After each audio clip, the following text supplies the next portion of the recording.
Tonight, Independent National Electoral Commission holds emergency meeting strategize on achieving free, fair and credible election in 2023. Residents and shop owners around Onyunzongo axis now experience improved power supply following a recent protest. Oloje Yibmot Road project yearns for urgent government attention. Plus, updates from the world of entertainment and sports. This is the Nigerian Television Authority, NTA ILORIN News Tonight. Good evening and welcome. I am Kehinde Omolosho. The chairman of the Independent National Electoral Commission, INEC, Mahmoud Yakubu, on Friday held an emergency meeting with members of the Interagency Consultative Committee on Election Security. The emergency meeting was summoned by INEC over recent attacks on the INEC offices in Ogun and Osun states in the early hours of Thursday. The Interagency Committee includes the National Security Advisor, Major General Babagana Mungunu, the Inspector General of Police, Usman Alkali Baba, Director General of the Department of State Services, Yusuf Bichi, and Director General of the National Intelligence Agency, Hamed Rufai Abubakar. Yakubu confirmed that cases of arson at the INEC offices in Ogun and Osun states have led to the loss of 904 election boxes and 65,699 uncollected permanent voter cards. The Commission, according to him, will reproduce the affected PVCs from their data. While expressing strong concerns over political attacks, he urged the committee to take decisive action to nip such occurrences in the bud. In his remarks, the National Security Advisor, Babagana Mungunu, said he was aware that in the last month, at least 52 cases of violence across 22 states of the Federation had been reported, a situation which he described as a bad omen that must be dealt with decisively. The NSA also noted that President Muhammadu Buhari had given a directive that the 2023 general elections be conducted without any rancor. The president, he says, is pleased with the conduct of the off-season governorship elections held in Anambra, Ekiti, and Osun states and anticipates a similar outcome in the 2023 elections. Kwara State Governor Abdurrahman Abdulrazak has congratulated the Emir of Ilorin, Alhaji Ibrahim Zulu Gambari, on the 27th anniversary of his ascension to the throne. A statement by the Chief Press Secretary to the Governor, Rafiu Ajakai, says his reign has not only been peaceful but has also heralded a new era of growth and development to Ilorin and Kwara State at large. The state government is grateful to His Royal Highness for his support, fatherly advice and royal leadership, all of which has helped to strengthen development efforts in the state and open vistas of economic opportunities and solid plans for sustainable living. Residents and shop owners around Elekoyogon, Onyu and Zongo axis in Ilorin are now experiencing improved power supply following last week's protest by residents. Violet Ibrahim visited the area and brings an update. Owners along Elekoyogon and Onyu had staged the protest on the epileptic and often total power outage in the area, in the process blocking the road for hours. The communities affected are now enjoying fairly stable electricity supply.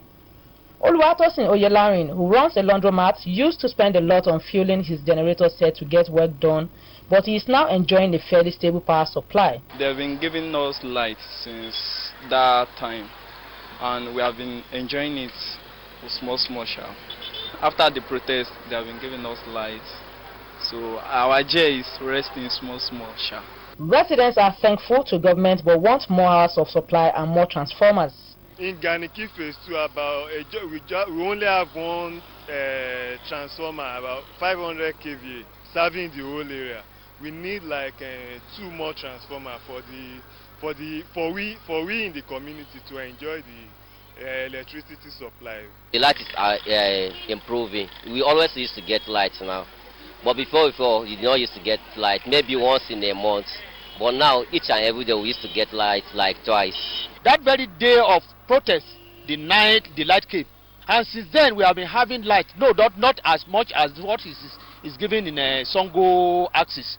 So what we are expecting until that light is connected with Songo, so that the three of us, the whole entire community, start enjoying the same power supply. Unfavorable load shedding has made many to consider relocating from the area, but their latest hope is that this solution shall be permanent. Violet Ibrahim, NTA News. The need for Muslims to always seek the blessings of Allah using the 5 pillars of Islam as guidance was the focus of today's Jumat sermon at Suebat Abike Central Mosque Agric area, Ilorin. Mohammed Hassan has the details.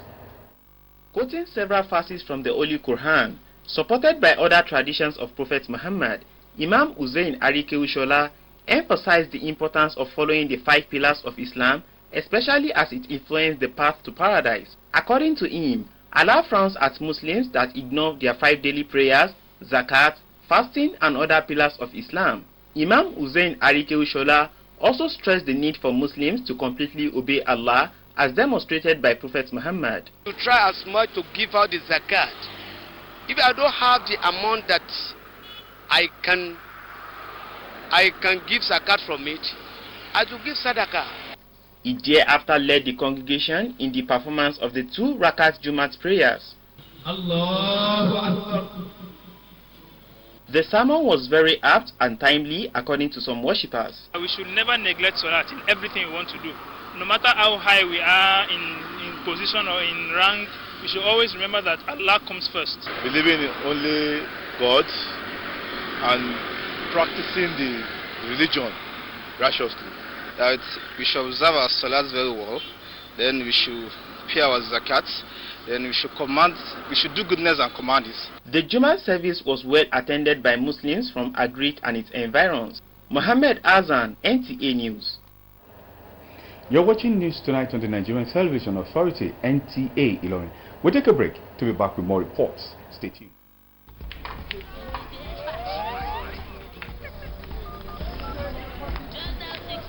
Ọ̀gbẹ́ni lálòdé.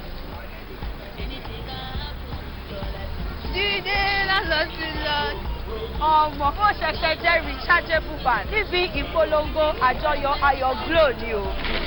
Èèyàn mi mo ṣẹ̀ṣẹ̀ jẹ́ sewing machine látọwọ́ Glo ni. Ṣé fẹ́ máa gbọ́ṣẹ́ Glo? Ẹ wo ẹ̀bùn ńlá tí mo jẹ lọ́wọ́ Glo. Náà ló ṣe yìí o. Ẹ ṣe. Ẹbí náà ti jẹ́ fún kọ́lé jẹ́ wọlé. Kọ́lé jẹ́ wọlé o. Ẹ káàbọ̀ sájọ̀dún Glo Festival of Joy. Testa 611# láti darapọ̀ mọ́ wọn kó o sì kó nínú àwọn ẹ̀bùn yìí ní ti ayẹyẹ tó ń ṣẹlẹ̀ lẹ́ẹ̀kan nílé ayé ọmọ ẹ̀dá èèyàn. Glo nìkan ló lè ṣe é. Ọ̀gá landlord, ẹ̀yin náà wọ́n rí bébì náà débẹ̀. Ẹ̀yin náà lọ recharge Glo. Ìfilọ́lẹ̀ Glo Festival of Joy. Welcome back. Residents and business owners along Yebmot Oloje dual carriageway in Ilorin metropolis are calling on the state government to expedite action on completing the road, as the dust experience along the axis is posing grave health challenges. Abdulwahid Bibiri has an update. Yebumot Oloje Road project is about 4.7 kilometers stretch. Before the ongoing intervention by government, the road was a single lane which often caused gridlock along the route. The road presently has been expanded to a dual carriageway with adequate setback. The first phase of the expansion project has been completed, left only with the asphalt overlay, while construction of drains on the second phase is ongoing, but without some challenges. Dusty environment and low business patronage are what the people living along the route are grappling with on a daily basis. One will only expect that they have to gear up. When you hear dust, it causes a lot of things, and it really affects. Even it affects a lot of people that sell along this place. They can't display, they can't walk the way they like. Just the slow pace of the world, the dust, you can see everywhere dusty. Apart from that, it's a very good job. I love it. Ahmed Babatunde lives along the route, but he sees nothing wrong in the slow pace of work, so long as the contractor will not compromise the standard. I think it's much more better if it's slow and we have a good quality of items and materials being used, instead of getting them rushing the project and they end up in the next couple of months and everything just got into bad shapes. The project manager promised quality job that will stand the test of time. We are following all the specifications, and we can assure them that the road will stand the test of time. The likes of Ahmed are optimistic that the Yebumot Oloje dual carriageway will be completed as scheduled. Abdulwahid Bibiri, NTA News. And moving on to entertainment news, popular Nigerian singer Davido has postponed its festival Our Way African Yet as he continues to mourn his son, Peace Olaiwaju has details of this and more from the entertainment scene. Are We African Yet? AWAY, a one-day event which was initially scheduled to be held in Atlanta, United States on the 18th of this month, has been postponed to November 18th, 2023. This was disclosed via an official statement made available by the AWAY Festival show organizers on Instagram. In another development, Nigerian artist Starboy Marley has released a new single titled Roma. According to him, the new single is an Afrobeat sonic that depicts his commitment and love mentally and physically, as the single is inspired by his love experiences. Also, Nigerian megastar Wizkid has revealed that his newly anticipated album, More Love Less Ego, has been released. He said his new album is all about the love that surrounds him, and he wants to celebrate this love and share it with the world, as everyone needs to have more love, less ego. Peace Olariwaju, NTA News. And now sports. President of the Nigeria Volleyball Federation, Musa Nimrod, has revealed plans to break the country's Olympic jinx in volleyball from the 2024 edition in Paris, France. Kauta Raji has details of this and more from the sports update. Speaking at the ongoing second phase of National Beach Volleyball Tour in Abuja, Nimrod said the tour would keep players fit for international competitions as volleyball's Olympic Games qualifiers had already started. He said that the major challenge facing the association was lack of sponsorship, adding that NVBF was working hard to secure a ticket to Paris.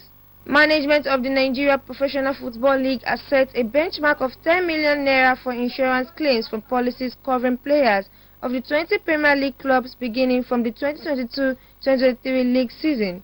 The NPFL further insisted that such a policy must be acquired from a reputable insurance company and domiciled with NPFL as required by the club licensing regulations. On the foreign scene, Tiger Woods will end a 4-month break from competitive golf by playing in the Hero World Challenge in December.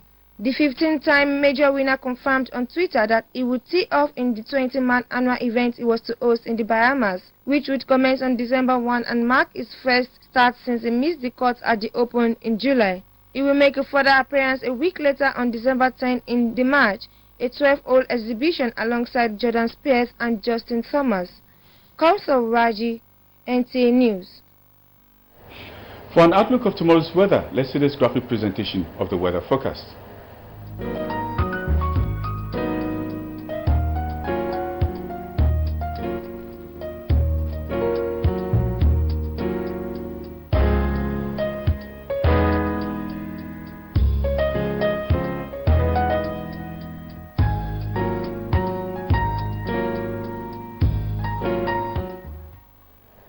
Weather forecast concludes our package on News Tonight. Do have a wonderful evening.